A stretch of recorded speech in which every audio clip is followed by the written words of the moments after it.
나와 세상을 바꾸는 읽기의 즐거움 명사 릴레이 특강 리더스 콘서트. 오늘은 그 첫 번째 시간으로 이지성 작가님을 모시고 리딩으로 리드하라 라는 주제로 강연을 드리겠습니다. 리딩으로 리드하라라는 이 책은 저도 읽어왔는데요. 굉장히 충격적이었습니다. 이 책을 읽으면 읽지 않으면 안 되겠구나, 고전을 꼭 봐야겠구나, 그런 생각이 들게 됩니다. 아직 못 읽으신 분은 한번 보는 것도 좋겠죠. 이지성 작가님은 리딩으로 리드하라, 꿈꾸는 다락방, 여자라면 희명이처럼 등 여러 번의 베스트셀러를 집필하셨고요. 대학과 기업에서 다양한 강연과 멘토 활동을 통해서 대한민국 청춘 남녀에게 꿈을 심어주고 있습니다. 이 시대의 인문학 멘토 이지성 작가님이 나오실 때 마치 소녀시대나 빅뱅이 나오는 것처럼 환호와 박수로 환영해 주시기 바랍니다. 이지성 작가님을 모십니다.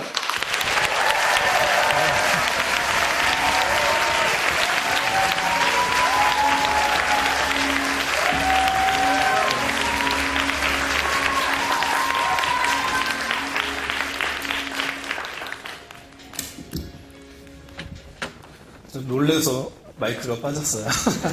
네, 안녕하세요. 반갑습니다. 이지성 작가입니다. 네.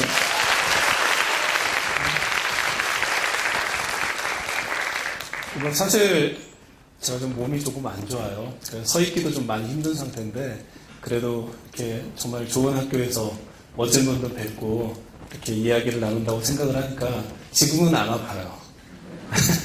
근데 이야기하다가 또 아플 수 있을지 모르겠어요. 그러다 저도 모르게 찡그리게 되면 제가 화나서 그런 거 아니니까 오해하지 마세요. 요새 저를 만나는 사람들이 딱 보면 혹시 제가 뭐 잘못한 거 있냐고 뭐 그런 얘기 하는데 좀 이해해 주시기 바라겠습니다. 아무튼 이렇게 정말 역사적인 장소에서, 원래 성균관이 조선시대 인문고전을 읽고 공부하는 국가기관이었잖아요. 그렇죠? 네, 최고의 국가기관이었는데 이런 유서 깊은 곳에서 정말 인문고전 이야기를 할 수 있게 돼서 너무 영광이고 또 감사하게 생각을 합니다. 네. 이렇게 말해놓고 나니까 할 말이 없는데 또 무슨 말을 해야 되나. 네. 그럼 이럴 때면 원래 청중이 알아서 박수 쳐주는 건데. 감사합니다. 네. 사실 뭐 제 책은 다 읽으셨을 거예요. 그리고 뭐 TV 특강이라든지 안 읽었어요? 이런 희귀종들이 있나? 취업 공부하느라 바빠서 그랬구나. 근데 한번 읽으세요. 네. 하여튼 다 읽었을 거라고 믿고, 그리고 또 여기 오신 분들 중에서 많은 분들이 또 제 팬카페 회원이고 막 그러실 거예요. 그래서, 한 300명 오셨다고 들었어요, 저는. 근데 저는 뭐 제가 듣기로는 300명을 한 3만 명으로 잘못 들어가지고. 근데, 리딩으로 리더를 안 읽으신 분 계세요? 손 들어보세요. 안 읽었어도 안 들어야지. 왜 이렇게 솔직해요? 우리 동방예의지국에서 체면을 차립시다. 안 읽었어도 읽은 척. 보니까 한 2명 정도 안 읽은 것 같아요.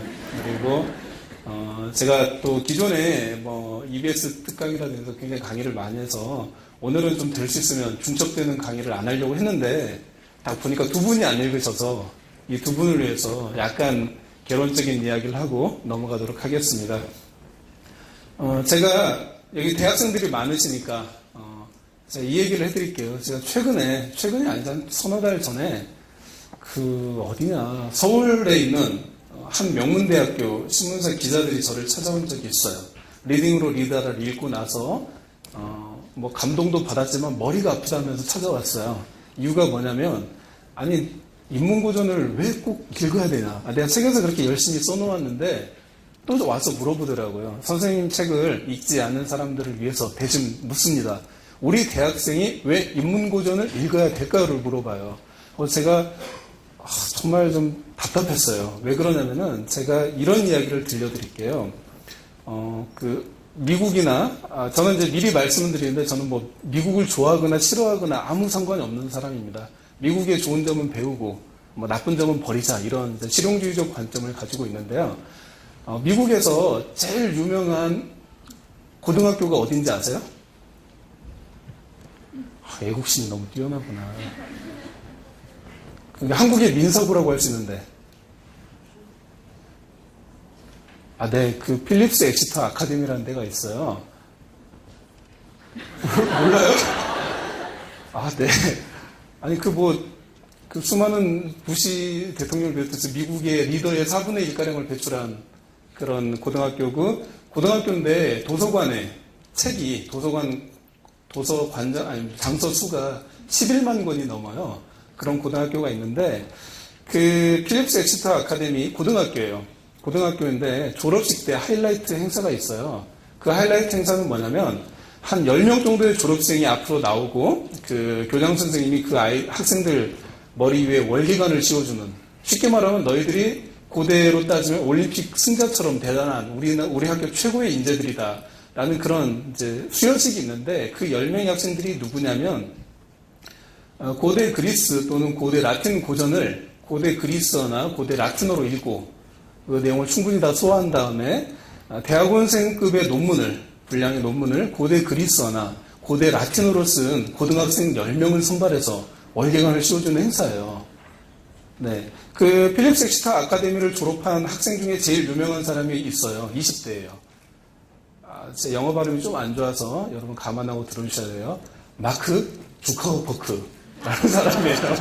네. 아시죠? 제가 좀 감안해서 페이스북이라고 그 인터넷의 트위터와 양대 산맥을 이루는 그 소셜 네트워크를 창시한 전 지구 20대 중에 최고 부자래요. 최고 창의성이 있는 제2의 빌 게이츠라 불리는 사람이 바로 필립스 엑시터 아카데미를 졸업을 했어요. 그리고 이 사람의 페이스북에 가보면 취미가 플라톤 서적을 읽는 건데 고대 그리스어로 읽는 게 취미입니다. 고등학교 시절에 그 실력으로 읽는 거죠. 그래서 마크 주커버크는 지금도 수시로 자신의 모교를 방문해서 학생들에게 내가 인문고전을 통해서 천재적인 창의성을 갖게 됐고 내가 페이스북을 만들 수 있었다. 너희들도 인문고전을 더 열심히 읽고 더 치열하게 읽고 나를 뛰어넘는 인재가 되었으면 좋겠다라는 이야기를 해주고 있다고 합니다. 네. 그런데 대한민국의 한국의 아이비리그라고 할 수 있는 대학의 신문사 기자들은 저를 찾아와서 인문고전을 왜 읽어야 되냐고 물어보면 저는 앞길이 막막하죠. 까마득하죠. 네. 여기 앉아있는 사람도 사실 똑같을 거예요. 인문고전이 무엇인지에 대해서 어느 정도는 알고 있지만 어렴풋이 알고 있지, 왜 필요한지, 왜 중요한지, 왜 읽어야 되는지 전혀 모르고 대부분 그 고리타분한 책을 아닌가? 조선을 망친 공자 맹자다 조선 망치지 않았나? 이런 잘못된 생각들을 많이 갖고 계실 거예요. 그런 생각들은 여러분 이제 버리셔야 됩니다. 인문고전이 그렇게 쓸데없는 거라면 왜 미국의 고등학생들은, 특히 사립학교 학생들은 고등학교를 졸업하기 전에 약 100권의 인문고전을 읽고 고등학교를 나오는 걸까요? 그런데 우리나라는 어떨까요? 조금 더 우울한 얘기를 하자면 그 기자들이 또 이런 말을 했어요. 작가님, 작년에 서울시내 18개 대학교 도서관 대출 순위를 조사했더니 1위가 해리포터였습니다. 이렇게 얘기를 했어요. 근데 아니, 해리포터 굉장히 좋은 책이에요. 우리가 학교 공부하다가 또는 취업 준비하다가 스트레스 받으면 해리포터 읽어야죠. 읽으면서 해리포터와 함께 빗자루를 타고 하늘을 나르면서 내 머릿속을 좀 치료를 해야죠. 굉장히 좋은데 문제는 말이죠. 그게 1위인 것은 조금 아니지 않을까. 그것도 한국의 아이비리그라는 이 신촌 쪽이 대학, 18개 대학에서. 어쨌든 또 이런 생각도 했어요. 제가 초등학교 교사를 7년을 했는데, 제가 우리 초등학교 교사 시절 도서관을 4년을 맡았습니다. 근데 우리 학교 도서관 대출순위 1위도 해리포터였어요. 그래서 저는 이제 아이들 편이거든요. 아무래도 선생님을 해서 굉장히 뿌듯했어요. 왜냐면, 아이고, 우리 애들 서울대학생 만나고 또 성균관대 학생들 만나도 전혀 꿀리지 않겠구나. 둘이 만나면 독서 토론이 되는 거예요. 해리포터 22권의 포터가 어떻게 했어, 주문을? 6학년이, 형 이렇게 했어. 누나 이렇게 했어. 그러면 형이 맞아. 그 괴물하고 싸워서 어쩌고. 사실 저는 해리포터는 많이 못 읽었는데, 이렇게 하면 우리 아이들이, 안 그래도 어렸을 때부터 그 공부 스트레스에 휩싸인 아이들이, 야, 대학 별거 아니구나. 이러면서 얼마나 자신감을 갖겠어요. 우리 엄마는 맨날 막 서울대 어렵다 힘들다 얘기하는데 형하고 내가 독서 토론이 되는데 서울대쯤은 문제 없어 하면서 목표를 아이비리그 자기 뭐 하버드나 이런 데로 잡을 수 있겠다 이런 또 희망이 생겼어요. 네. 좀 말하고 나서도 뻘쭘하네요, 진짜. 이런 걸 희망이랍시고 와서 이야기를 하고 있으니. 아무튼 현실이 그렇습니다. 우리나라의 현실만 보면은 인문학은 단지 그 순간의 유행에 불과하고 인문고전을 읽는 사람이 없어요. 뭐 순간적으로 이지성이라는 작가가 쓴 리딩으로 리더라가 뭐 베스트셀러가 됐다니까 한번 읽어보고 아이고 그래 1년차 목록 바레고 한번 읽어봐야겠다. 다 읽고 사다 놓고 바레고를 손에 잡기까지 6개월.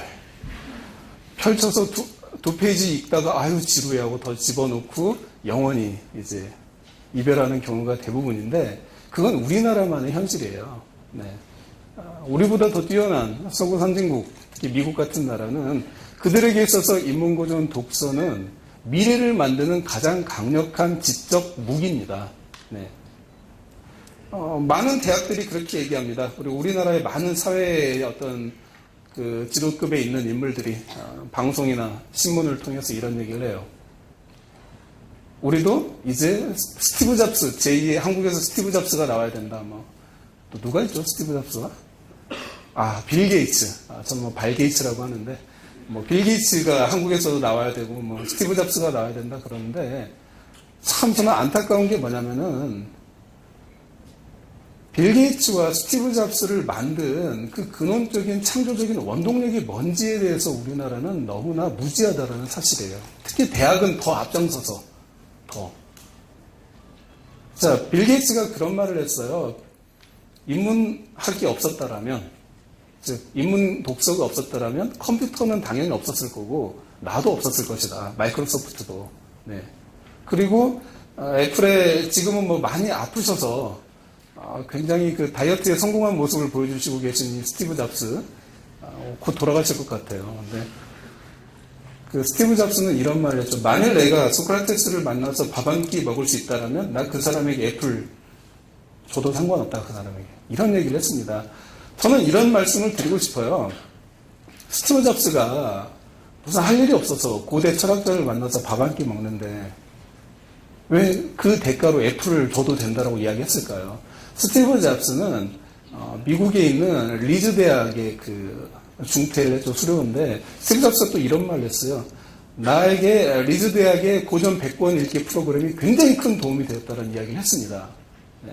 지금 우리나라에 좀 뭐 경희대인가 좀 하고 있다는 얘기를 좀 들은 것 같은데 잠깐 미국 대학 얘기를 해드릴게요. 미국은 원래 교양학부잖아요. 1학년부터 4학년까지 아시죠? 이거. 네, 넘어갈게요. 네, 하여튼 그래요. 1년부터 4년까지 교양 과목을 배우고, 그 다음에 뭡니까? 의대를 간다든지, 의과대학을 간다든지, 법과전문대학을 가서, 거기서 이제 뭐랄까요. 좀 이제 각 분과별 학문을 배우는데, 1학년에서 4학년까지 배우는 이 교양이 뭐냐면 사실 인문고전 공부입니다. 그러니까 이미 그 아이비리그 미국에 있는 애들은 중고등학교 때 인문고전 달달달 하고, 그리고 나서 대학 가서 또 해요. 그러면서 자신의 어떤 기본적인 내적 판단력과 뭐 이런 창의성 이런 것들에 대한 토대를 완벽하게 쌓은 다음에 그 다음에 뭐 경영학을 공부하고 뭐 의학을 공부하고 법학을 공부하고 그럽니다. 그러니까 당연히 차이가 있을 수밖에 없죠. 근데 우리나라는 어떻게 합니까? 그냥 이렇게 하죠.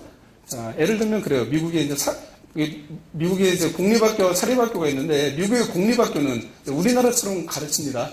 네, 학교 우리나라처럼 선생님이 주입식 강의 위주로 하죠. 근데 사립학교는 어떻게 할까요? 고등학교, 중고등학교를 얘기할게요. 만약에 삼국시대의 역사에 대해서 배운다. 그러면 미국의 사립학교나 유럽의 사립학교는 이렇게 공부를 합니다. 김부식의 삼국사기와 이련의 삼국유사를 한문 원전으로 다 읽은 다음에 도서관에 가서 삼국사기와 삼국유사 또는 뭐 발해고도 있겠죠. 발해고에 대한 주석서를 다 찾아 읽은 다음에 그 다음에 그걸 가지고 에세이를 씁니다. 쓰고 수업 시간에 자유롭게 발표를 합니다. 이게 그렇게 그런 과정, 즉 인문고전 독서와 인문고전 독서 토론을 통해서 삼국시대에 대한 역사관을 세워나가는 게 명품 사립학교 교육이에요. 하지만 우리나라는 어떨까요? 김부식 삼국사기, 이련 삼국유사, 유독공 발해고 외워라. 시험에 나온다. 그리고 이 스타일의 공부가 대학교 가서도 큰 차이가 없습니다. 네. 이런 건데, 여기서 좀 더 이제 한 발짝 격가지로 들어간다라면, 미국의 가장 지성적인 대학이 4군데가 있어요. 항상 10년째 뽑힌 대학. 근데 거기는 놀랍게도 하버드도 아니고 스탠포드도 아닙니다. 뉴 대학, 리드 대학, 말보로 대학, 말보로 담배인가? 하나가 어디였더라? 세인트 존스. 이게 4개 대학이에요. 근데 이 4개 대학의 특징은 뭐냐면, 인문고전 100권 읽기 프로그램이 있다는 거예요. 그리고 심지어 2개 대학, 특히 세인트 존스 대학 같은 경우는 1학년부터 4학년까지 아무것도 안 배웁니다. 그냥 인문고전 100권 읽고 토론하고 하는 게 대학 교육과정의 전부예요. 그런데 놀랍게도 이 대학 출신 학생들이 하버드나 스탠포드에 나온 학생들보다 훨씬 더 사회에서 저명한 학자가 되거나 저명한 의사가 되거나 이럴 확률이 훨씬 더 높다고 합니다. 이것은 통계적으로 다 나와 있는 사실이에요. 이게 바로 선진국의, 자꾸 좀 미국이 안 좋은 일도 많이 해서 미국을 자꾸 선진국이라는 건 좀, 저도 좀 기분이 안 좋은데, 하여튼 우리보다 좀 더 나은 교육제도와 또 독서 문화를 가지고 있는 국가의 현실입니다. 근데 우리나라는 인문학을 갈수록 없애려는 추세로 나가고 있죠.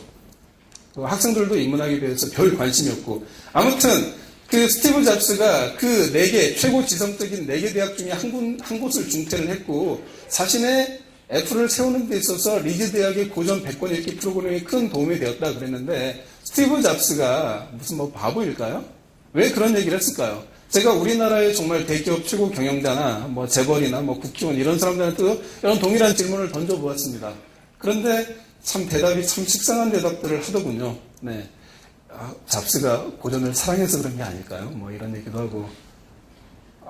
네. 여러분들은 차원이 다른 생각을 하고 계시는군요. 저는 그렇게 생각을 합니다.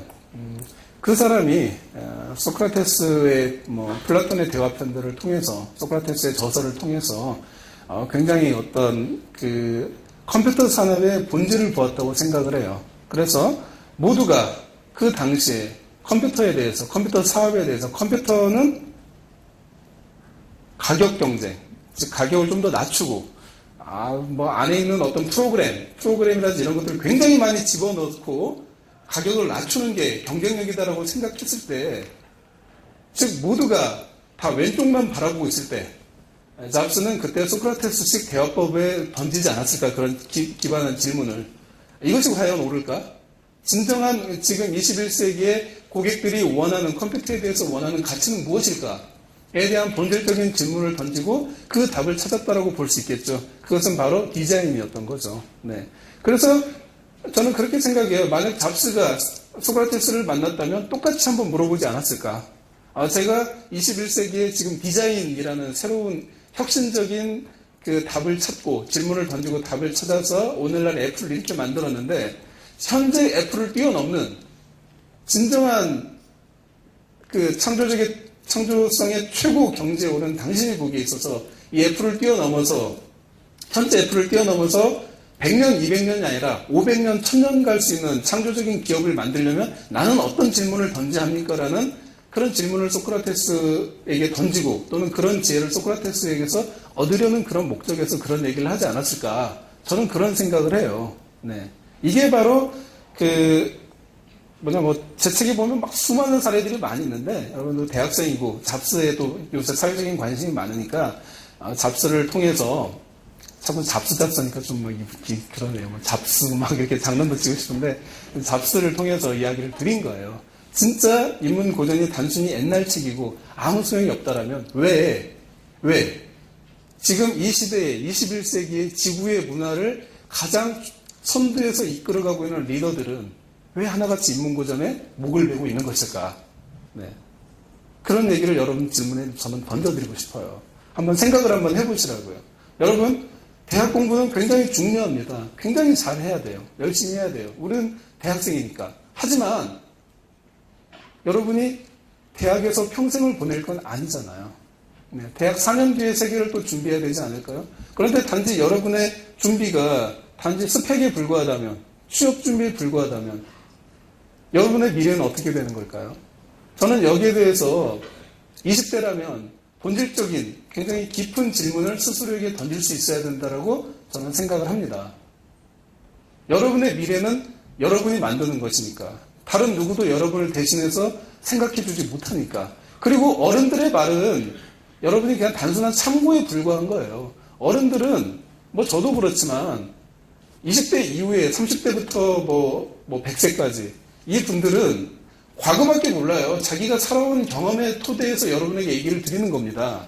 네, 그렇기 때문에 그분들의 이야기가 내 현재를 살아가는 데 있어서는 지침이 될 수 있겠지만 여러분의 20년, 30년 뒤의 미래를 책임지기는 어렵다는 사실이에요. 그러면 어떻게 해야 될까요? 여러분의 머리로 생각하면 답이 나올까요? 갑자기 숙연해지는 분위기. 네. 좋아요. 네, 진지해져서. 여러분의 머리나 뭐 다른 분의 머리로 빌려봤자 답이 나오지 않아요. 왜 그러냐면 자기 시대라는 한계에 갇혀있기 때문에. 그럼 그 시대를 뛰어넘는 답을 얻어야 되잖아요. 내가 50대에 나는 사회에서 어떤 위치에 있을까? 뭐 최근에 일본의 소프트뱅크 손정우는 300년 뒤에 미래가 어떻게 됐을까를 항상 고민한다고 그래요. 손정희도 사실은 엄청난 인문고전 독서가입니다. 손자병법을 치열하게 파고들어서 제곱병법이라는 자신만의 병법, 경영병법을 창안을 했고 그걸 토대로 일본 최고의 사업가가 됐어요. 처음에 그 사람이 시작할 때 2명 데리고 시작했어요. 아르바이트생. 근데 한 6개월 뒤에 2명 다 도망갔다죠. 손정우 크레이지다 이러면서. 네. 하지만 손정희는 기적을 만들어냈습니다. 그래서 자신의 유일한 비결은 손자병법이라고 그랬어요. 네. 손정희는 여러분 나이 때 손자병법을 읽고 자신만의 인문고전을 상실을 했습니다. 자신만의 미래를 내다봤어요. 60년 인생 계획을 세웠습니다. 지금은 뭐 300년이지만, 네. 그 힘이 어디서 나왔을까요? 20살에, 26살, 27살의 손정희의 머릿속에서 30년, 50년, 60년 뒤의 미래를 바라보는 그런 해안이 나올 수 있을까요? 아니지요. 손정희는 중국 최고의 병법가, 손자의 지혜로 자신의 미래를 내다보았던 겁니다. 손자의 어깨 위에 올라타서 자신의 미래를 바라보고 자신의 미래를 중국 최고, 2000년간 최고 천재 중에 한 명의 그 관점으로 자신의 미래를 바라보고 자신의 미래를 설계했던 겁니다. 여러분도 마찬가지입니다. 여러분이 당장 1년 뒤, 3년 뒤의 미래를 생각한다면 여러분들은 토플, 토익, 상식 공부해야 됩니다. 하지만 내가 거기서 그치지 않고 10년 뒤, 20년 뒤, 30년 뒤, 40년 뒤, 50년 뒤, 60년 뒤의 미래를 내가 만들고 싶다. 그러면 여러분들은 인문고전을 읽어야 됩니다. 제가 대기업을 이끌고 있는 사람들에게도 그런 얘기를 했습니다. 굉장히 우리나라 무식해요. 네, 인문고전을 읽는데도 실용적인 그 말도 그 실용도 실학자들의 어떤 그런 깊이 있는 실용이 아니라 굉장히 뭐라고 할까요? 그냥 너무 수준이 낮아요. 저는 만나보고 굉장히 걱정을 많이 했습니다. 제가 우리 쉽게 말하면 우리나라의 리더들이라는 사람들, 정치권이나 경제권을 많이 만나보고 있는데 지금은 잘 안 만나요. 짜증이 나서. 너무 실망스러워요. 이 사람들 머릿속에 들어있는 게 이 모양인데 도대체 이래서 우리나라가 망해가고 있구나. 앞으로는 더 우울하겠구나. 희망은 저는 20대밖에 없다. 희망은 서민에게 있다라고 생각을 해요. 네. 저는 항상 제 주변의 멘티들이나 독자들에게 이야기를 합니다. 우리는 의병이다. 의병 정신으로 나가야 된다. 이미 한국은 망했어요. 한국은 지적으로 망했습니다. 저는 그렇게 생각합니다. 제가 잘못된 생각을 했을 수도 있겠죠. 하지만 제가 직접 만나보고 대화를 나눠봤을 때 정말 큰 이치에서 큰 그림을 그리고 단순히 자기 먹고 사는 게 아니라 자기 기업이 아니라 국가를 생각하고 민족을 생각하는 이런 큰 차원의 지혜를 가진 사람은 아직까지 한 명도 못 만나봤습니다. 앞으로 만날 수도 있겠죠. 하지만 지금 그런 사람들이 우리나라 최선두에 서서 우리나라를 이끌어가고 있는데 저는 그런 분들을 만나고 우리나라는 이미 지적으로 망했다라고 결론을 내렸어요. 그러면 이 망한 나라에서 어떻게 해야 되나? 그러니까 우리나라의 어떤 지식세계는 지적인 세계는 이미 망했어요. 미국, 유럽, 중국이 와서 싹 가져갔습니다. 그 교보문고 이런 데 가보세요. 최신 경영학, 경제학 서적 보십시오. 미국 사람하고 중국 사람 것밖에 없어요. 우리나라 거 없어요. 네. 우리나라 이미 망한 거예요. 지적으로. 과학도 그렇고 뭐든 다 그렇습니다. 그럼 이제 조선시대에도 일본 놈들이 이렇게 쳐들어와서 이렇게 됐는데 의병들이 일어났잖아요. 그쵸? 우리 평범한 사람들이 정신 바짝 차리고 우리가 나라를 구해야 하는 일념으로 이 독서를 해야 한다. 저는 이런 주장을 좀 많이 펼치고 있어요. 그만큼 우리나라가 정말 풍전등화라고 생각을 해요. 여러분 중국 무시하지 마세요. 얼마나 최신 서적들이 중국에서 많이 나오는데요. 그리고 중국은 국가 주도로 인문고전 독서 교육을 하고 있습니다. 제가 중국에서 유학 갔다 온 친구들이나 CEO들에게 들어보면 말이죠. 초등학생이 200과 두부의 시를 잘잘잘 읽고 중국 고원 율시 구조에 맞춰서 초등학생들이 중국 고대 한시를 탁탁 지어내는 게 중국의 현실이에요. 우리나라 아이들은 이제 그 똑같은 초등학교 2, 3학년이 그런데요. 우리나라 아이들은 이제 철수야 놀자, 영희야 놀자 하고 있을 때, 네. 그렇게 하고 있는 게 그거예요. 네. 뭐 많은 얘기를 뭐 해야 되는데, 이렇게 뭐 인문고전을 왜 읽어야 되는지에 대한 얘기는 뭐 이쯤에서 간략하게 좀 접고, 제가 참 안타까운 게 뭐냐면, 인문고전은, 독서는 말이죠. 독서는 여러 가지가 있어요. 근데 우리나라에 있어서 독서는 대부분 향유하는 독서입니다. 책을 읽고 감동을 받는 독서. 즉, 에세이나 소설 스타일의 독서가 우리나라는 굉장히 강해요. 그래서 안타깝게도 그걸 가지고 모든 독서를 다 똑같이 하려고 그래요. 네. 대표적으로 저는 뭐 자기계발서를 많이 쓰는데 자기계발서 독서 같은 게 이제 거기서 좀 취약점이 많이 드러난다고 저는 생각해요. 뭐 자기계발서 얘기도 많이 읽으시겠지만 자기계발서는 실천하기 위해서 읽는 거거든요. 그런데 우리나라 독자들은 자기계발서를 읽을 때 소설처럼 읽습니다. 처음부터 끝까지 딱 읽고 감동받으면 서평 올리고 감동 없으면 뭐 다 아는 얘기네. 이런 수준의 굉장히 잘못된 독서죠. 그러니까 문학은 문학대로, 철학은 철학대로, 과학은 과학대로, 자기계발서는 자기계발서로 독서 방법이 다 따로 있는 건데 그냥 문학 독서 하나로 그것도 고등학교나 중학교 때 학교에서 배운 스타일의 주입식 독서 방법으로 모든 독서를 통일하려는 이런 안타까운 양상을 보이고 있습니다. 그러다 보니까 인문고전 독서에 있어서 똑같은 오류를 범하고 있어요. 제가 서울역에 있는 한 쪽방촌이 있어요. 거기 이제 쪽방촌 아이들이 한 25명이 생활하고 있는데 그 아이들의 아버지는 주로 노숙자, 그래요. 아버지가 서울역에서 누워 계시거나 지금은 쫓겨나실 수도 있겠네요. 다른 데로. 그런 아이들인데 제 다음에 있는 제 팬카페 회원들하고 지금 이제 한 8개월째 인문고전 독서 교육을 하고 있습니다. 또 부산에 또 제 팬카페 지부가 있는데 부산에서 부산 빈민가, 최고 빈민가에서 또 인문고전 독서 교육을 부산 회원들이 하고 있어요. 그런데 지금 그 교사가 17명입니다.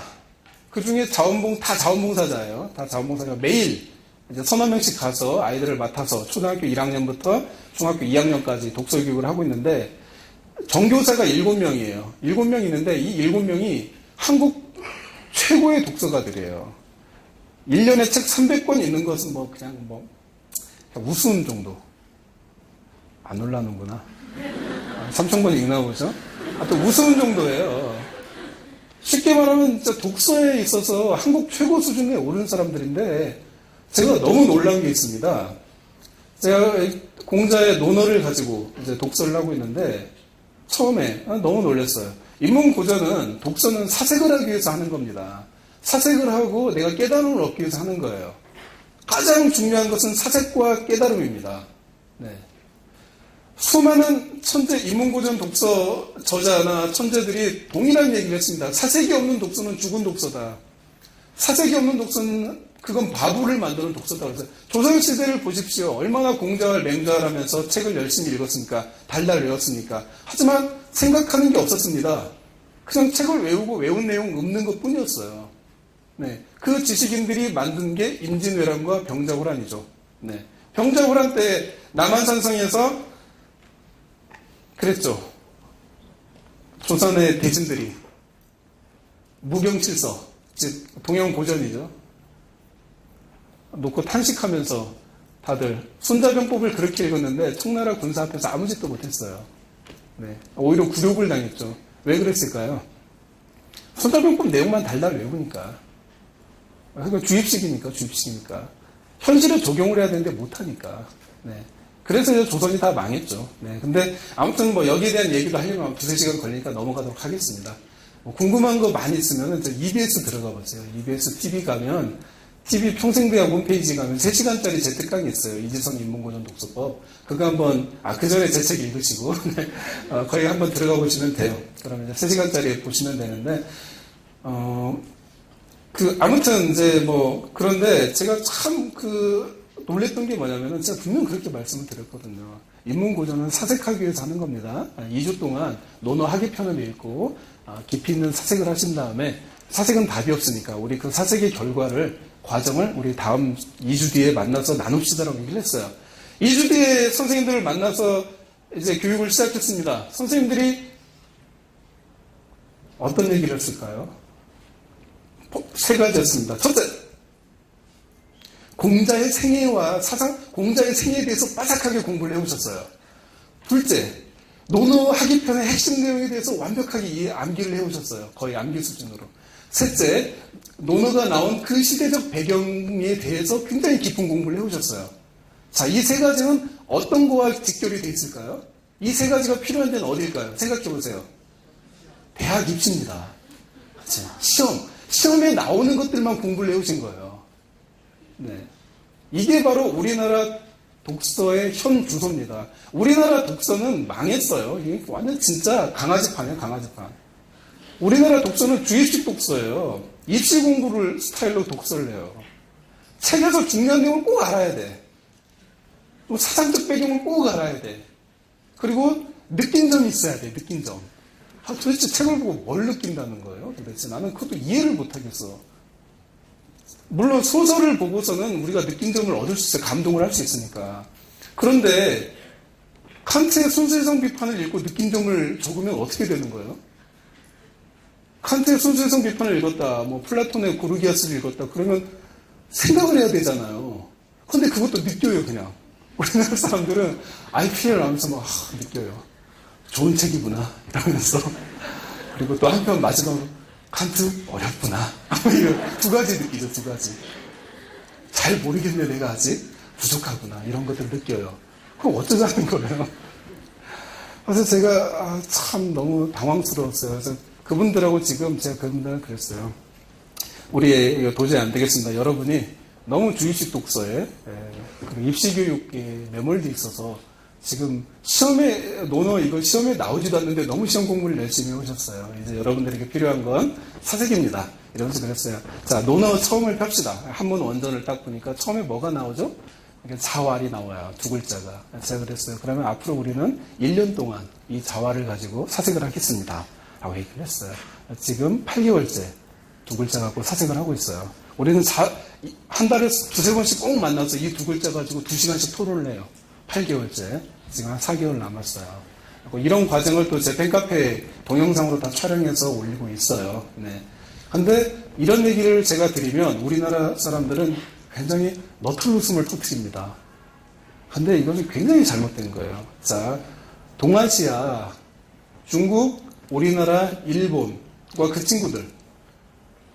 이 지난 2500년의 동아시아 사상의 역사가 뭔지 아세요? 논어의 자왈을 가지고 사색해온 역사예요. 동양 최고의 천재들, 주자, 양명의 청시자 왕양명, 중국은 대표적이겠죠. 우리나라는 퇴계 이황, 율곡 이, 다산 정약용, 일본은 그런 또 여러 유학자들이 있어요.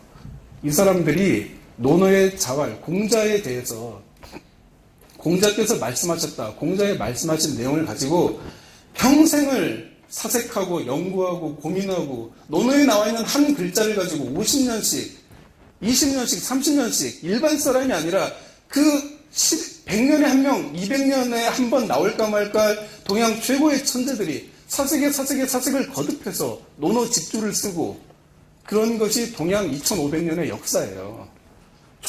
동양 최고의 천재도 다산 정약용도 논어의 2글자 가지고 평생 붙들고 사색을 하고 깨달음을 얻기 위해서 노력했는데 왜 평범한 우리들은 논어를 처음부터 끝까지 2시간 읽으면 끝나. 다 읽었대.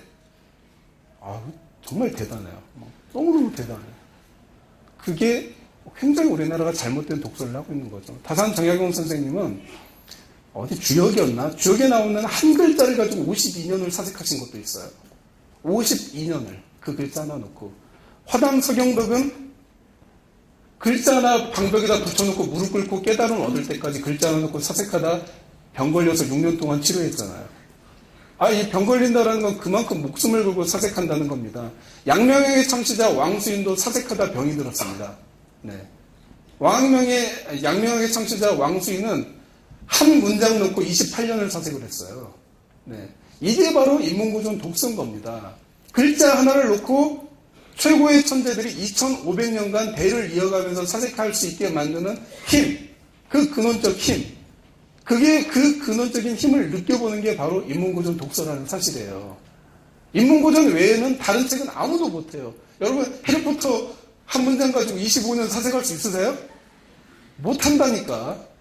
할 수가 없는 거예요. 그래서 저는 인문고전을 가리켜서 지읒산삼이라고 표현을 하는 겁니다. 그래서 여러분들의 두뇌에 제발 그만 도라지 당연히 배설을 읽어야 돼요. 시대의 트렌드를 알아야 되니까. 하지만 그것은 기초적인 독서에 불과하지 진정한 독서는 아니라는 거예요. 이제 여러분의 두뇌에도 지읒산삼을 논어는 2500년 된 지읒산삼이에요. 플라톤의 대화편도 2500년 된 지읒산삼이고 서양 최고의 철학자인 화이트헤드가 그런 얘기를 했잖아요. 서양 철학은 안에서도 놀랐나 봐요. 지읒산삼 얘기는. 서양 철학은 하버드 대학교 20세기 최고의 철학자 화이트헤드가 그런 말을 했어요. 서양 철학은 플라톤의 주석에 불과하다라고 얘기를 했어요. 네. 서양 사상 2500년의 역사는 플라톤의 대화편을 읽고 사색해온 역사입니다. 동양은 논어를 읽고 사색해온 역사고요. 근데 그런 위대한 책을 대학생인 여러분이 읽지 못하고 대학을 졸업한다는 것은 여러분 판단에 맡길게요. 네. 혹시 몇 분 남았어요?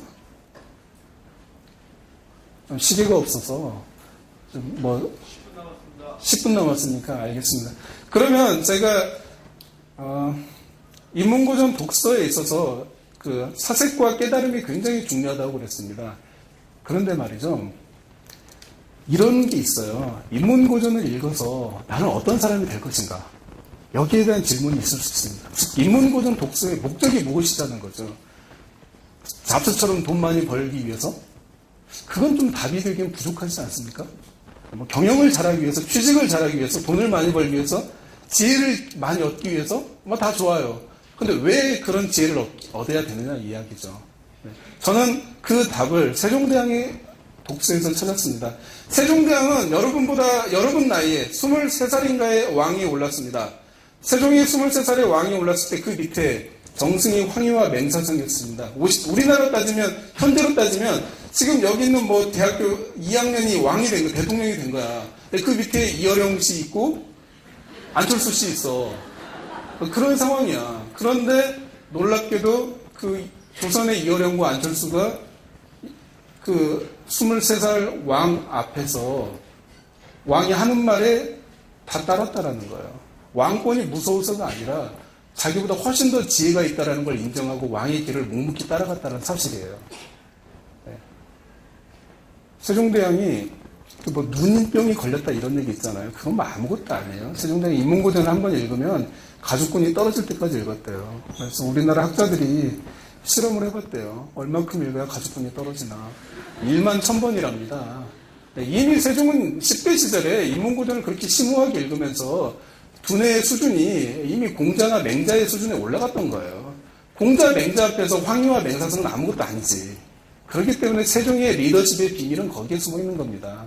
네. 근데 세종대왕이 정말 저는 너무 위대한 게 뭐냐면 그 조선시대에 절대 권력을 든 세종이 노비의 인권을 직접 챙겼다는 사실이에요. 여자 노비의 출산휴가 100일 휴가를 세종이 줬어요. 그 남자 노비까지 같이 부부 휴가를. 네.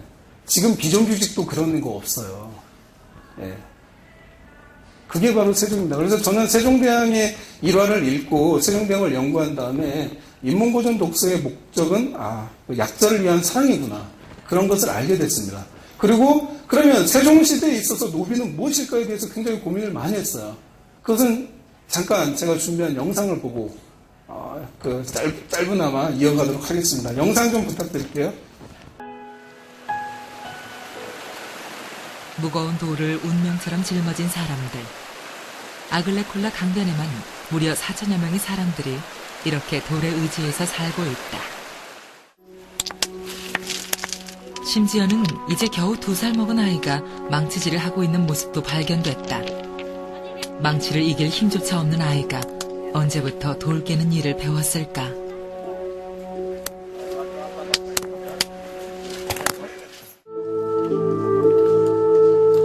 걸음마와 동시에 돌 깨는 일부터 배우는 아이들. 어머니에게서 물려받은 돌 일을 아이가 그대로 되풀이한다.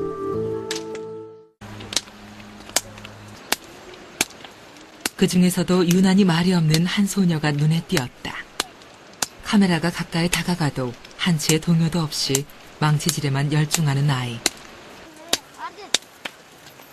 이미 망치질엔 진력이 난 듯했다.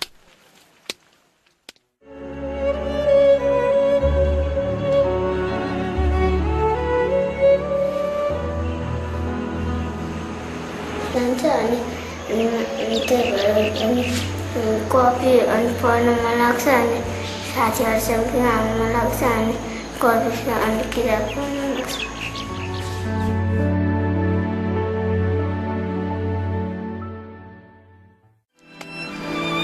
8살 나이에 이미 운명을 알아버린 루빠.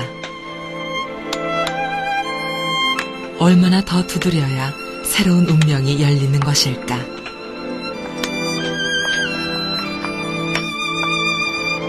두드려도 열리지 않는 문 앞에서 루빠의 망치질은 계속되고 있다.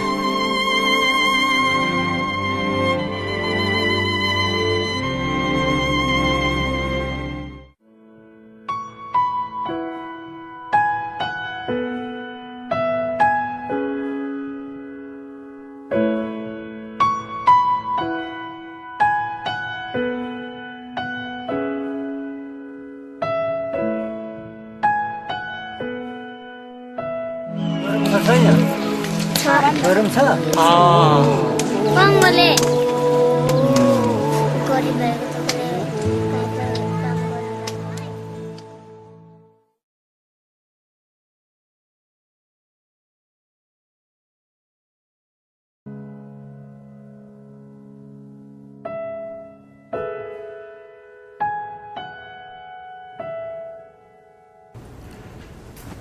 네, 잘 보셨을 거예요. 가슴 아프시죠?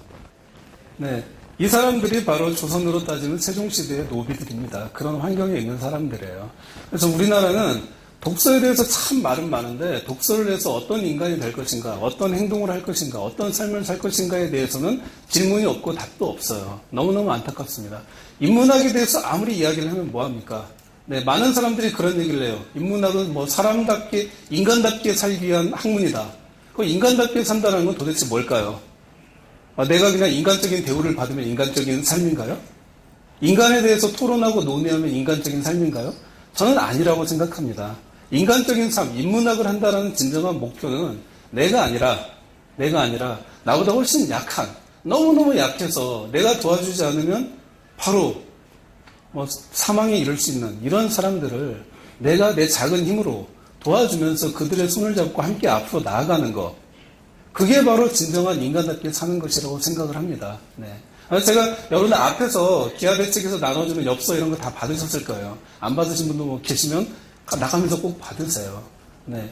제가 이런 후원이나 이런 것들을 강요할 수는 없겠죠. 하지만 여러분들이 진정 이 자리에 오신 분들은 인문학이 무엇인가, 인문고전이 무엇인가, 내가 어떻게 살아야 되는가 이런 질문을 갖고 오신 분들이 많으실 거라고 생각해요. 그렇다면 저는 그 답 중에 하나가 가장 강력한 답이 여러분의 작은 이런 정성을 모아서 아프리카에 또는 아시아 저개발 국가에 굶어 죽어가는 한 아이의 인생을 책임져 주는 거. 이런 자세의 삶을 사는 게 바로 그 강력한 해답이 될 수 있다고 생각을 합니다. 네. 참 멋지지 않아요? 제 주변에는 이런 사람들이 많아요. 비정규직으로 살면서도 10만 원씩 한 달에 보내서 북한 아이들 10명 돕는 그런 친구도 있고 그럽니다. 네. 저는 그게 바로 진정한 인문고전 독서의 정신이라고 생각해요. 바로 그게 조선 최고의 임금이었던, 조선 최고의 인문고전 독서가 했던 세종의 정신에 맞닿는 진정한 인문고전 독서라고 생각합니다. 그래서 당시에 세종이 그렇게 신하들을 막 꾸짖는 내용이 세종실록에 나와요. 니들은 맨날 인문고정을 읽으면서 인간답게 산다고 맨날 얘기하고 정치와 하늘의 도를 이야기하는데 니들은 다 가짜다라고 얘기해요. 왜 그럴까요? 인문고전을 읽으면서 머리만 굴려서 자기 특권만 챙기려고 했지 가난하고 힘들어 죽어가는 백성들의 삶에 관심이 없었거든요. 그 당시 선비들이. 그래서 세종이 통렬하게 비판을 합니다. 네. 자기보다 못한 사회적 경제적 약자를 돕지 않는 인문학은 그건 죽은 인문학이고 세종의 관점에 따르면 가짜 인문학입니다. 네, 그런 인문학의 길을 여러분 가지 않으시기를 저는 정말 진심으로 권해드리고 싶어요. 네. 그리고 뭐 너무 좀 진지한 얘기를 해서 분위기가 숙연해지는데 이거 제 스타일은 아닌데 아무튼 그렇습니다. 그래서 꼭 여러분들이 그런 마음과 그런 정신을 가졌으면 좋겠어요. 조선이 망한 이유, 조선이 아시아 최고의 인문고전 독서의 나라였지만 조선이 망한 이유는 딱 하나입니다. 인문고전 독서가들이 그 인문고전을 자신을 위해서 사용했어요. 그 지혜를. 그래서 어떻게 했습니까? 양반과 평민, 쌍놈으로 인도의 카스트 제도 같은 카스트 제도를 만들었습니다. 그러면서 주자학을 가져다가 주자학의 이론을 가져다가 그 이론을 굳게 만들었어요. 그래서 조선은 양반을 위한 사회가 됐고 일반 서민은 착취만 당하는 그런 사회가 됐습니다. 그래서 조선이 망한 거예요. 조선은 인문고전을 열심히 읽어서 망한 나라가 아닙니다. 근데 조선에 한 줄기 빛들이 계속 있었어요. 대표적으로 실학자들이죠. 하지만 그 실학자들은 대부분 조정에 등용되지 못했습니다. 유배당하거나 심지어 살해당하거나 처형당한 실학자들 많아요. 조선 최고의 인문고전 독서가 진정으로 백성을 생각하고 사랑했던 세종의 정신을 뒤를 잇고자 노력했던 다산정야공은 어떻습니까? 18년 동안 유배를 당해 있었죠. 네, 그게 바로 조선입니다. 그러니까 여러분들 혹시 뭐 그런 오해는 풀으셨으면 좋겠어요. 조선은 공자왈 맹자를 열심히 했는데 왜 망했나? 인문고전 필요 없다. 이 논리는 사실 일제시대 때 일본 식민 제국주의자들이 만들어서 우리나라에 퍼뜨린 잘못된 논리입니다. 네, 그러니까 거기에 속지 마시고요. 그리고 이제 앞으로 여러분들이 인문학의 세계 그리고 인문고전 세계에 들어가시게 되면 세종대왕의 정신 그리고 우리 시대의 그 세종의 관점으로 우리가 보듬어야 할 대상은 누구인가 여기에 대한 질문을 던져보시고 거기에 대한 작은 답을 찾고 또 실천을 해나가시는 그런 여러분이 되시기를 빌겠습니다. 이만 강의를 마치도록 하겠습니다. 감사합니다.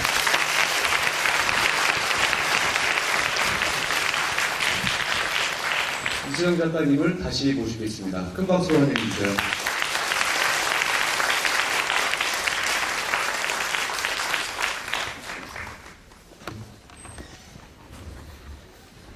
네, 저희가 사전에 명사에게 물어봐 이벤트라는 것을 진행을 했고요. 그래서 많은 분들이 이지성 작가님께 궁금한 점을 보내주셨습니다.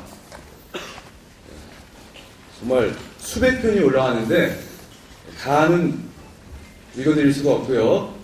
그 중에서 영문학과 이유영 씨 보셨나요? 이유영 씨.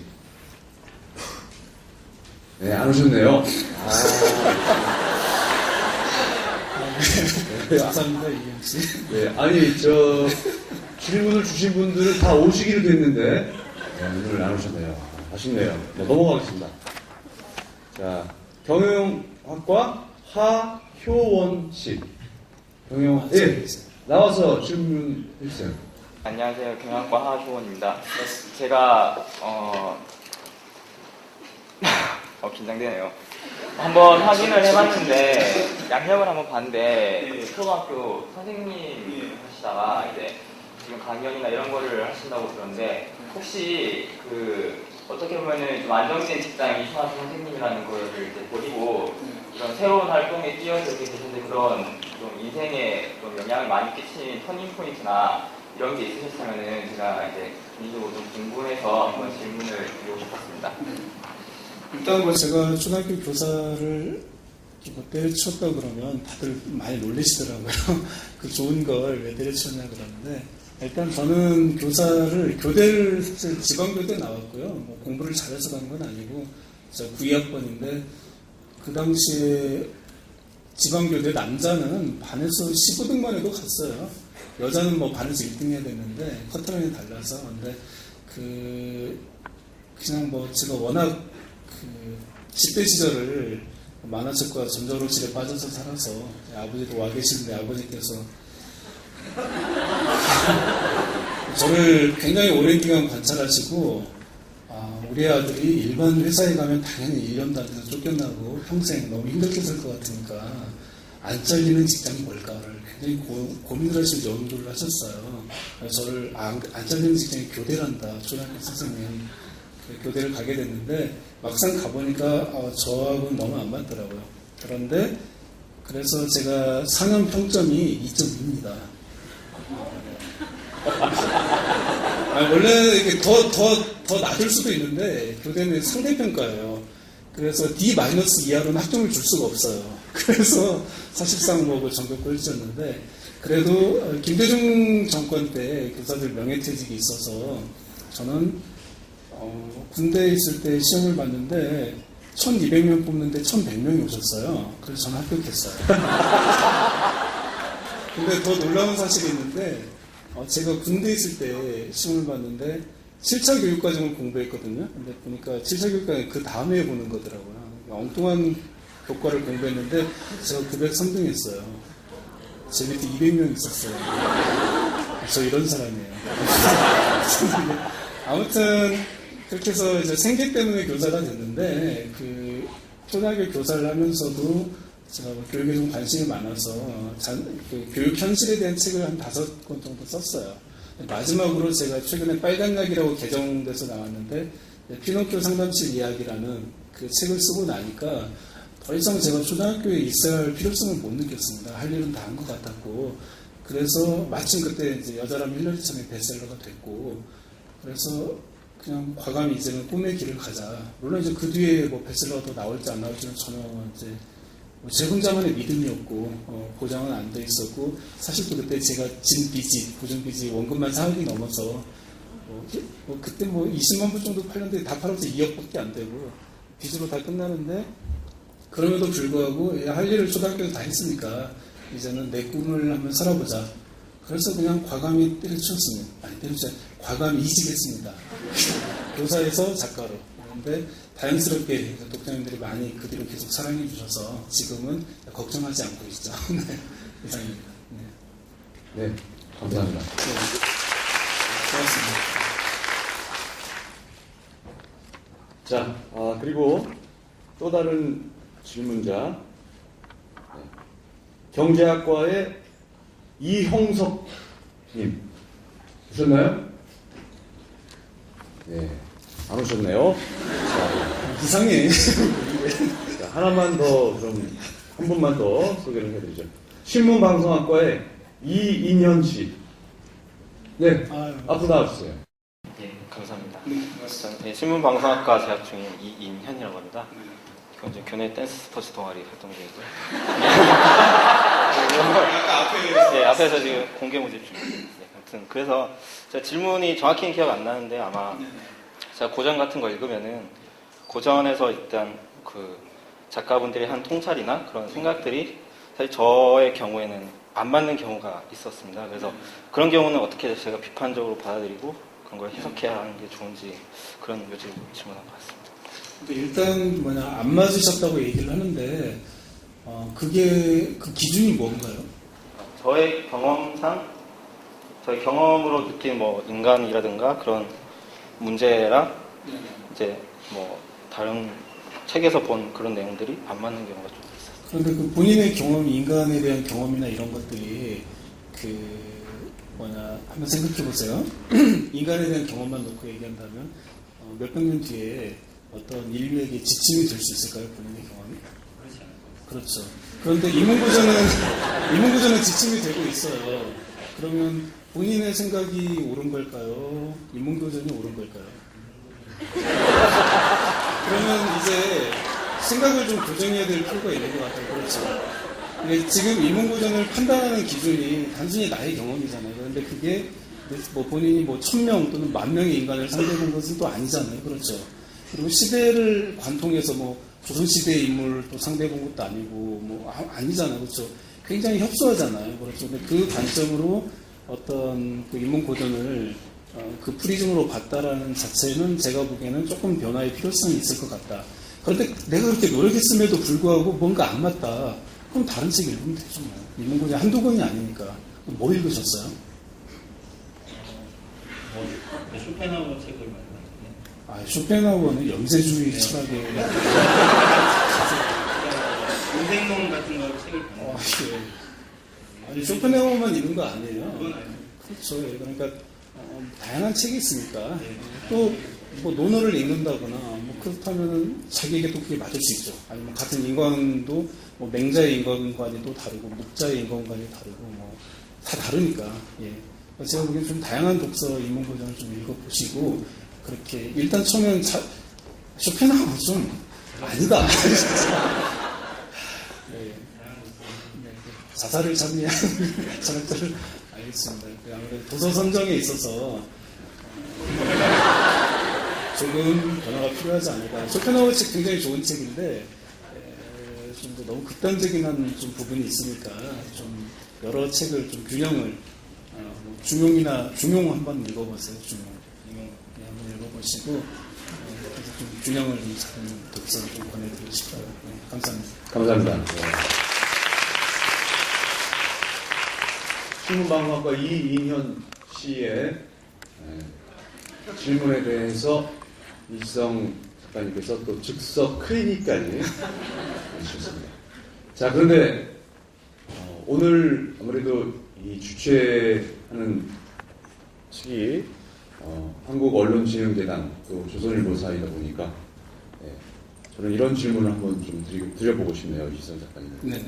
지금 많은 책을 집필을 하셨는데 혹시 신문 읽기가 네. 어떤 집필에 도움이 되셨는지. 아까 일단 저는 지금도 오늘 아침에도 저는 사실 신문을 6개를 봐요. 근데 이게 적은 거예요. 제가 도서관 옆에 살 때는 도서관은 공짜잖아요. 온갖 신문이 있어서 하면 신문을 한 12종 정도는 봤어요. 그런데 오늘도 사실 신문을 읽고 스크랩을 하고 나왔고, 그러니까 꼭 신문 읽기가 집필에 직접적인 도움이 주는 건 아니에요. 하지만 배경적인 지식을 얻는 데 있어서는 굉장히 필요하고요. 그리고 뭐라고 할까, 신문을 읽는 행위는 제가 이거 뭐 언론재단 주체라서 그런 얘기를 드리는 게 아니라 그건 사실 민주시민으로서 그냥 그 기초예요. 그러니까 뭐 헬스클럽을 가면 처음에 제일 하는 게 헬스복으로 갈아입는 거잖아요. 뭐 반바지 입고 이런 수준인 것 같아요. 뭐 러닝도 아니고 아무것도 아니고. 그러니까 뭐 신문을 6가지를 읽는다고 해서 자랑할 것도 아무것도 없고 그냥 그건 진짜 내 옷 입는 거랑 똑같은 그런 수준에 그냥 불과한 거고 그것은 그냥 우리가 기초인데 여기에 대해서 우리가 너무 참 좀 그런 것 같아요. 그래서 조금 그렇습니다. 놀라지 마시고 다들 어떤 신문을 읽어보는지 혹시 여쭤봐도 되나요? 일단 뭐 조선일보 잘 실어주세요. 조선일보, 중앙일보, 그 다음에 그 경향신문 한겨레, 국민일보, 서울신문 이렇게 읽고 있습니다. 네. 오늘 여기 와주신 여러분 중에서 혹시 이지성 작가 네? 아니 말부터 좀 끝내고요. 네, 이지성 작가님께 궁금한 점 있으시면 네네 이 앞에 예. 마음에 들어요. 네. 열정적인 게 좋다. 네. 제가 그 인터넷으로 신청할 땐 별로 궁금한 게 없었는데요. 막상 와보니까 너무 궁금하고 제가 제일 좋아하는 작가님이라서 책도 6권이나 있거든요. 그래서 후회할 것 같아서요. 근데 그 책 읽어보면 되게 고독하신 기간이 길었잖아요. 그거를 어떻게 이겨내셨는지 전 그게 궁금해요. 이겨냈더라기보다는 견뎠죠. 뭐 딱히 할 게 없으니까. 일단 제가 한 14년 7개월 정도가 무명작가 생활을 하면서 그중에 거의 대부분 혼자 지냈어요. 그러니까 제가 대학교 시절 여러분 나이 때 제게 유일한 친구가 있었는데 그 친구는 정신적으로 문제가 있는 친구였어요. 그러니까 왜 제가 사실 고등학교 때까지만 해도 뭐 인기 투표하면 1위도 하고 자랑인데요. 뭐 1위도 하고 그런 과거가 있는데 대학교 들어가서 이제 교대라는 모두가 초등학교 교사를 향해서 가는 그 세계에서 혼자 작가의 꿈을 갖고 그렇게 되니까 굉장히 이제 이질적인 존재가 되더라고요. 그래서 정말 그때부터 이제 혼자 지내게 됐는데 유일하게 대학교 시절 친구가 정신적으로 조금 문제가 있는. 근데 이제 이 친구는 제가 꿈을 얘기하면 무조건 다 이렇게 끄덕끄덕 하니까. 근데 이제 그 친구조차 제가 맨날 만나면 꿈 얘기를 하니까 나중에는 지쳐가지고 어느 날 분노에 찬 얼굴로 막 골뱅이를 막 어디 수감에다 던지고 막 그래서 그 친구하고도 좀 많이 멀어지게 됐는데 그리고 그 이후로 초등학교 교사 시절에는 진짜 교실에 가면 조카 뻘에 이제 5학년 아이들, 그리고 연구실에 가면 이제 이모님들. 저희 학교에 교사가 40명 있었는데 남자가 3명, 교장 선생님, 교감 선생님 나. 그리고 나머지는 다 여자 선생님인데 평균 연령 47.5세. 뭐 이런 이모님들만 계시고 그래서 굉장히 더 고독했는데 그걸 이겨낼 수 있었던 힘은 이제 꿈이었죠. 그러니까 내 꿈에 대한 확신. 그리고 내가 이런 고독하고 외로운 시기를 내가 내가 원해서 그 꿈의 길을 원해서 가다가 나온 어떤 그 부산물이지 내가 뭐 성격이 이상해서 그렇게 된 건 아니잖아요. 그래서 언젠가 내가 비록 지금은 이렇게 철저하게 소외받고 이렇게 외로운 삶을 살고 있지만 그러니까 내가 진짜 내 꿈을 이루고 작가로서 내 길을 정말 모두에게 사랑받는 길을 걸어가게 될 때는 그때는 진짜 내 새로운 친구들이 너무너무 많이 생길 것이다. 그리고 그 친구들하고는 단순히 커피 마시고 수다 떨고 술 마시고 뭐 이런 게 아니라 정말 의미 있는 일, 굉장히 크고 멋지고 아름다운 일을 많이 할 수 있게 될 것이다라는 그런 믿음과 희망으로 이제 그 시절을 많이 견뎌냈죠. 네, 이상입니다. 감사합니다. 네, 어디 사시는 누구세요? 영문과 임윤하라고 합니다. 감사합니다. 감사합니다. 네. 또 질문 있으시면. 갑자기 아까 상처가 치유되고 있어요. 참고로 질문을 해주신 분들에게는 이지성 작가님의 리딩으로 리드하라 저자 사인본을 드립니다. 예, 그 앞에. 막 질문해놓고 다 가버려가지고 되게 상처받고 있었는데 막 손들이 많이 올라오니까 행복해요. 네, 안녕하세요. 저는 여기 대학생분들이 거의 대부분이신데 의원에서 온 아줌마입니다. 네, 수고하셨습니다. 개인적으로 그 이지성 작가님의 책을 읽으면서 이제 저 나름대로 이제 초등학생을 키우는 학부모니까 우리를 어떻게 키워야 할까 그런 부분에 있어서 많이 고민도 하고 그래서 칼을 밑에 그 책도 읽고 했는데 제가 지금 개인적으로 그 작가님한테 좀 궁금한 거는 되게 떨리네요. 예전에 초등학교 교사 시절이 있다고 그러셨잖아요. 근데 저는 저희 애를 요즘에 교육시키면서 항상 그 책과 다른 여러 가지 난관을 부딪습니다.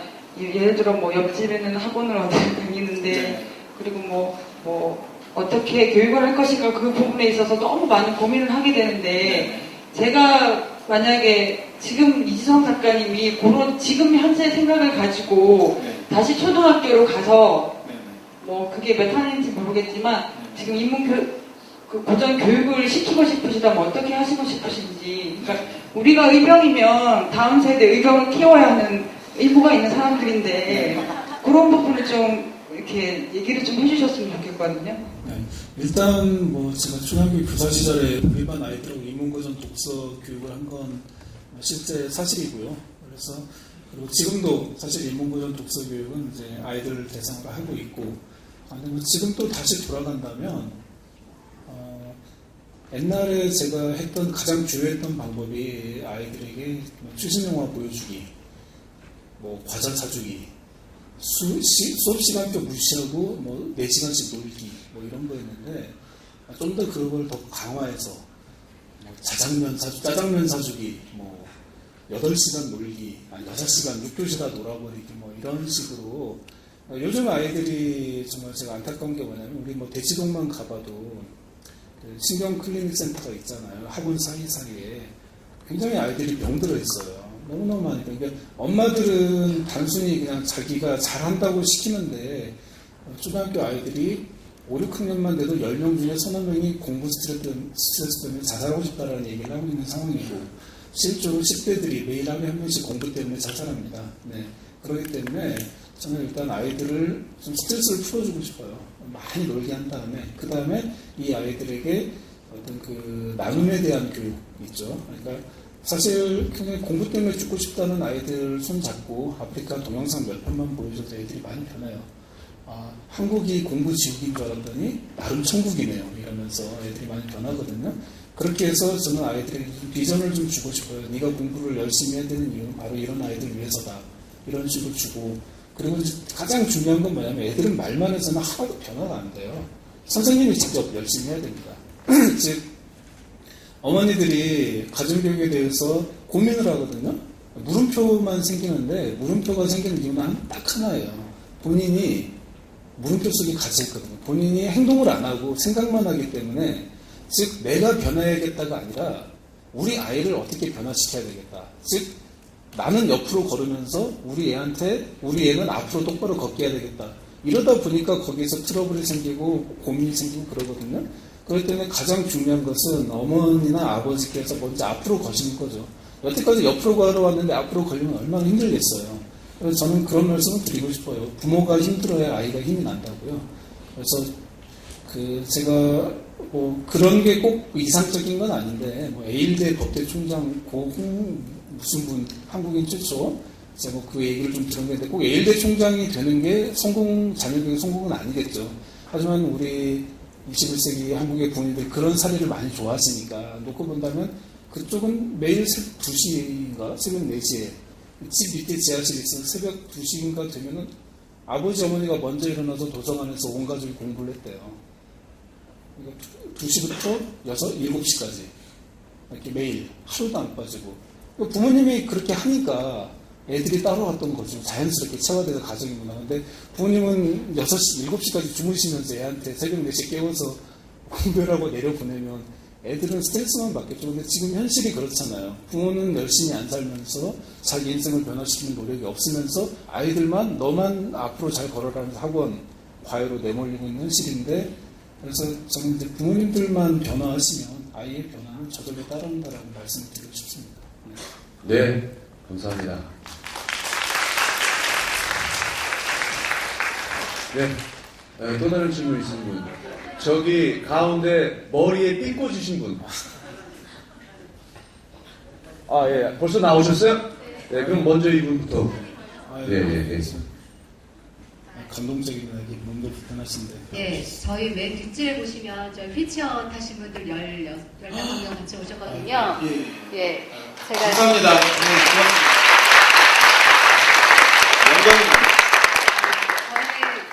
중증장애인 독립생활연대에서 인문학 아카데미를 같이 공부하는 친구들이에요. 그래서 이지성 작가님이 뜨신다는 얘기를 딱 듣고 제가 신청을 해서 예, 팬들이 많아서 같이 모시고 왔거든요. 근데 아까 꿈에 대한 얘기를 많이 해주셨잖아요. 책을 통해서나 아니면 강연을 통해서 많이 해주셨는데, 저희 센터에 있는 친구들은 친구들이라 하기에는 좀 30대, 40대, 50대 이런 분들이 많으세요. 근데 학교 정규교육을 제대로 받지 않은 상황에서 저희도 인문학에 굉장히 저희는 취직을 위해서 공부하는 건 아니에요. 왜냐하면 이미 거기하고는 갭이 좀 많이 있지만 앞으로 살아나가는데 저희도 꿈꿀 자격이 있지 않습니까? 그래서 인문학을 공부하는데 이렇게 누구한테 배운 것도 아니고 우리끼리 막 이렇게 고민을 하다 보니까 방향을 잘 못 잡겠어요.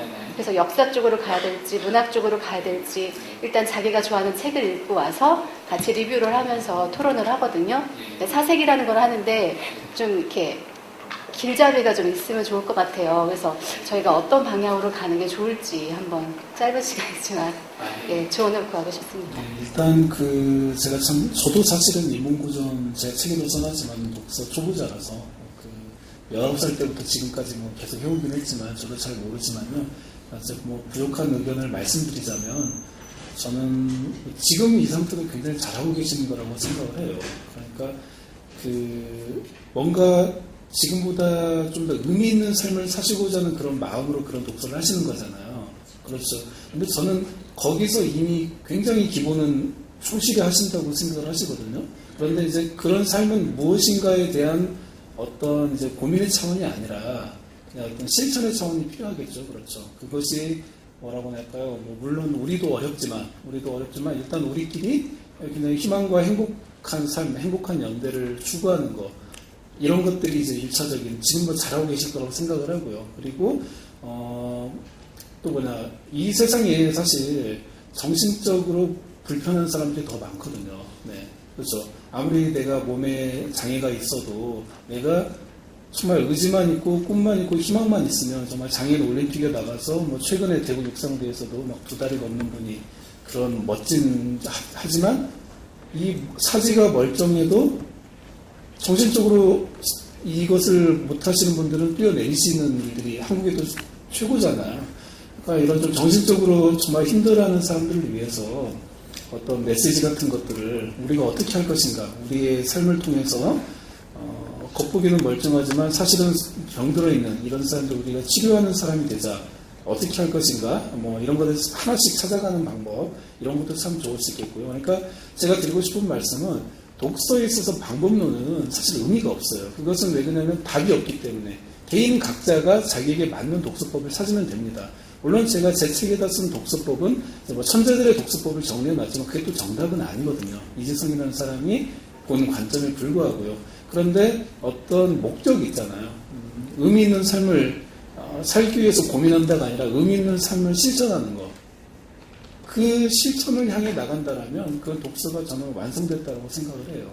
그러니까 방법론은 고민하실 필요가 없는 것 같아요. 한 가지 부탁이 있는데요. 네네. 아까 나눔으로 리드한다라는 이렇게 함성 예. 기하는 책에서 예. 이렇게 영상도 보여주셨는데 외국에 있는 그 어린 친구들한테도 그런 게 필요하지만 네네. 저희가 이런 나눔 콘서트나 이런 것들이 네. 장애인분들이 이렇게 학교까지 와서 이렇게 그렇죠. 저자와 네. 직접적인 그렇죠. 대면을 할 수 네네. 있는 저는 그 기회를 주고 싶어서 사실은 네네. 억지로 힘들게 저희가 아까 11시부터 예. 왔거든요. 네네.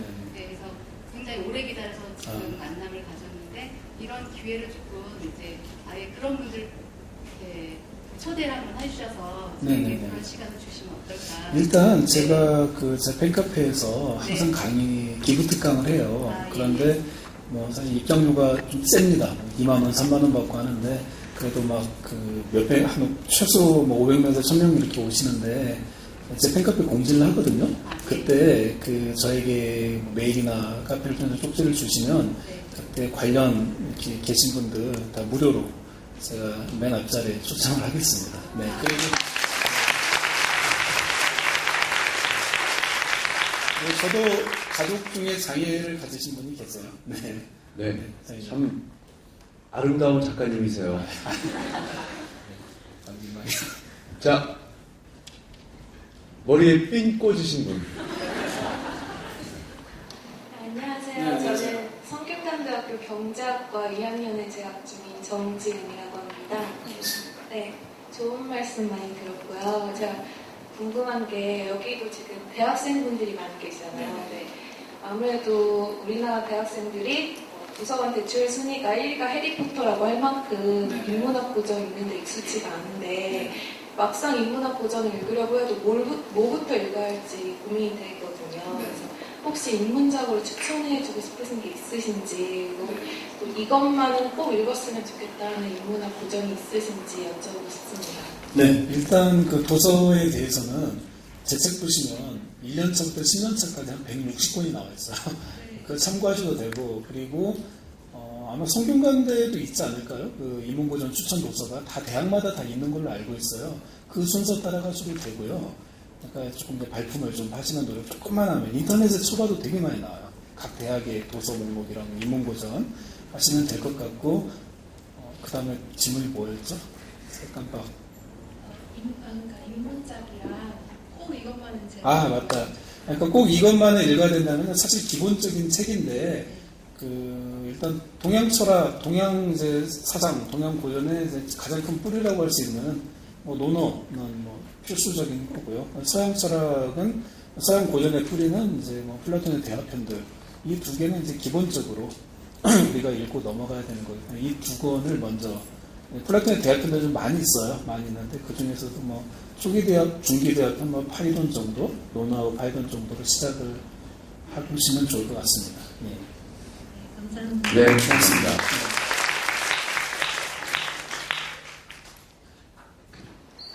네, 안녕하세요. 안녕하세요. 네. IL 콘텐츠에서 온 박찬솔이라고 합니다. 네, 반갑습니다. 네, 저는 이 인문학에 관한 것들을 많이 질문하셨으니까 이제 작가님 조금 개인적인 질문인데 지금 나눔으로 리드하자는 그런 이름으로 예. 학교를 짓는 일을 하고 계시잖아요. 예. 저도 어릴 때부터 꿈이 아프리카에 학교를 짓는 게 제 꿈이었는데 네. 그 꿈을 먼저 이뤄가시는 멘토세요. 그래가지고 그런 일을 하게 된 계기하고 이제 앞으로의 미래 목표 그런 쪽의 목표를 좀 듣고 싶거든요. 예, 알겠습니다. 제가 우리 팬카페 회원들하고 아프리카하고 아시아 저개발 학교병원 100개 짓기 프로젝트 하고 있는데 기하대책이 없어 보면 그 프로젝트 다 참여하실 수 있어요. 체크하셔서 풀 붙여서 보내시면 한 달에 2만 원씩 계좌에서 빠져나갑니다. 그런데 사실 저도 누구나 그렇게 생각하잖아요. 저도 한 60대나 돼서 이런 일들을 해보고 싶다라는 생각이 있었어요. 그런데 그냥 제가 소위 말하는 이제 뜬 작가, 성공한 작가, 젊은 작가가 되고 나서 굉장히 공허했어요. 힘들었고 그때부터 막 그 영혼의 어두운 밤이라고 해야 되나 제가 그렇게 표현하는데 그런 것들이 시작되고 참 힘들었는데 이제 그 이유가 뭐냐면 저는 무명 작가 시절에 진짜 제가 빈민가에서 한 9년을 살았어요. 초등학교 교사 시절 내내 거기서 살았는데 너무너무 제가 거기서 이제 힘든 환경을 보고 사람들이 힘든 걸 보고 그때 제가 이제 자기계발서를 쓰기로 결심을 했었어요. 왜 그러냐면 그 사람들을 구해줄 수 있는 것은 자기계발서밖에 없구나라는 생각을 하게 됐죠. 문학이나 철학이 그 사람들을 구할 수는 없거든요. 자기가 스스로 자기 할 일은 해 나가고 자기 가족을 구하고 경제적으로 사회적으로 이런 것들은 자기계발밖에 없구나라고 생각해서 이제 자기계발서를 쓰기 시작했는데 이제 다행스럽게도 이제 제 멘티들은 다 이제 제가 한 대로 다 성공을 하고 있어요. 그래서 여러분들 들으시면 놀라시겠지만 3년 전에 연봉 300이었던 애, 연봉입니다. 월급이 아니라 88만 원 세대도 아니에요. 걔가 지금은 연봉이 한 2억대 돼요. 3년 만에. 강남의 역삼동에 굉장히 큰 영어학원 운영하고 있는데 외국 갔다 온 적도 없어요. 영어 독학을 6개월 했는데 최근에 독서천재가 된 홍대리라는 책 공저로 나왔는데 그런 사람들이 한 8명 정도 있어요. 그래서 저는 제 어떤 자기계발 이런 이야기들이 굉장히 현실적인 이야기라고 항상 확신을 하고 있습니다. 그런데 아무튼 그런 상황이었는데 저는 이제 이렇게 정말 약자나 빈민, 서민을 생각하는 작가가 되겠다라고 항상 기도를 많이 했어요. 교회를 다니는데 교회를 잘 다니는 편은 아닙니다만 근데 어느 날 제가 성공한 작가가 되고 정신을 차려보니까 내가 만나는 사람들이 다 부자하고 성공한 사람밖에 없는 거예요. 재벌, 국회의원, 교수님, 그래서 어느 날 제가 부산의 한 대기업에 이제 강의를 하러 갔는데 KTX 타고 올라오는데 너무 제 자신이 참 추하게 느껴지더라고요. 그래서 제가 1년 동안 바깥 출입을 안 했어요. 쪽팔려가지고. 그러다가 이제 팬카페에서 미니 특강도 하고 팬카페 회원들 멘토링 시작하고 이제 무료 기부 특강을 시작하게 됐는데 그러던 중에 기하대책이라는 데를 만났어요. 기하대책이라고 월드비전보다 더 빨리 해외 최초 원조를 한 기부입니다. 기하대책을 만나서 여러 가지 좀 기부하러 갔다가 만났어요. 기부하러 갔는데 분위기가 되게 좀 저한테 안 맞아서 다시는 안 오겠다라고 이렇게 생각하고 나왔는데 어떻게 연결이 돼가지고 제가 이 소식을 들은 거예요. 아프리카에 학교하고 병원을 짓는데 들어가는 돈이 3,000원에서 5천만 원이면 충분하다. 좀 너무 쇼킹했어요. 그다음에 이 3,000에서 5천만 원이면 서울에서 원룸 전세 얻기도 힘든 금액인데 이걸로 학교가 지어져서 애들이 10년씩 공부, 20년씩 공부를 할 수 있단 말이야. 너무 쇼킹해서 그래서 제가 기부를 시작했고 제가 재벌은 아니니까 많은 회원들이 함께해서 좀 많이 썼으면 좋겠다. 그래서 이런 프로젝트를 시작하게 됐는데 다행스럽게 이제 제가 개인적으로 짓는 비전센터는 이제 2개가 캄보디아하고 아프리카 지금 거의 건축이 거의 끝나가고 있고요. 그리고 회원들하고 같이 짓는 것은 지금 아프리카의 학교 부지를 하나 지금 선정하는 작업을 기하대책에서 하고 있어요. 이렇게 돼서 왔는데 저보다 더 많이 하시는 분들 굉장히 많아요. 그래서 아무래도 저는 공적인 입장에 있는 사람이다 보니까 이런 것들을 좀 공적으로 널리 알려서 좀 돈 많은 사람들이 좀 이 소식을 많이 들어서 더 큰 일을 좀 했으면 좋겠다. 그런 생각에 좀 프로젝트를 널리 좀 알리는 쪽을 선택하고 있어요. 네, 감사합니다. 이렇게 좋은 일도 많이 하시고 또 좋은 글, 좋은 책도 많이 써주시는 이지성 작가십니다. 팬카페 어디 있나요? 팬카페 어디? 다음에 있어. 인터넷 DAUM. 그렇군요. 자, 일단 좀 안내 말씀을 드리고 넘어가도록 하겠습니다. 오늘 참여해주신 분들께서 강연 후기를 등록하시는 리더스 콘서트 감동 전화기 이벤트를 진행하고 있습니다. 블로그 다독다독에 접속하셔서 이벤트 안내에 나와 있는 이메일로 후기를 보내주시면 월간 신문과 방송 블로그 다독다독에 게재가 되고요. 기념품도 드릴 예정입니다. 그리고 조선일보에서 리더스 콘서트 참가자분들을 대상으로 2주 무료 구독 체험 행사를 진행하고 있습니다. 네, 구독 체험을 원하시는 분은 강연장 입구에서 신청해 주시면 감사드리겠고요. 네, 오늘 사실 더 많은 질문을 받아야 하는데 시간 관계상 여기서 질문을 줄이도록 하겠습니다. 대단히 죄송한 말씀 드리고요.